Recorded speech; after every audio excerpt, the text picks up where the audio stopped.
To the L to the G, look who's here! Sobrang thankful si Kim Chu sa kanyang kaibigan na si Darren Espanto dahil personal itong bumisita sa opisina at warehouse ni Kim para bumili ng mga bags. Ayon kay Kim, sobrang thankful siya sa pagiging generous ni Darren at supportive na kaibigan. To the L to the G, look who's here! It's Maui Wowie! Dapat ng banding ba?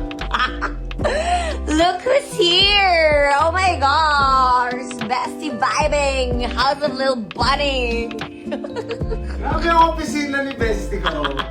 Grabe. Matatanda ang kamakailan ay lumabas ang balitang nagsampa ng kaso si Kim Chu sa kanyang kapatid na si Cam. At malaking pera ang nawala kay Kim.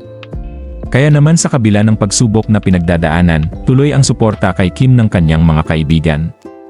Nandoon din ang kabi-kabilang projects at endorsements ni Kim. Marami pa ring mga brands ang kumukuha at nagtitiwala sa kanya dahil na rin sa husay ni Kim at magandang imahe nito. Kaya naman ayon sa mga fans ni Kim, patuloy ang panalangin at suporta nila para sa actress. To the L to the G, look who's here! It's Maui Wowie! Dapat ng banding ba? Look who's here! Oh my gosh! Bestie vibing! House of Lil Bunny! Grabe ang opisina ni Bestie ko. Grabe.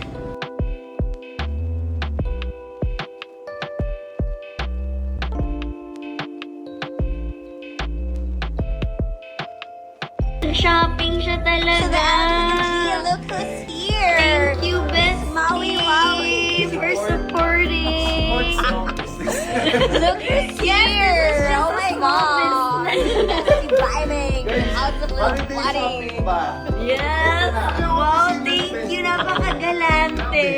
Bongga.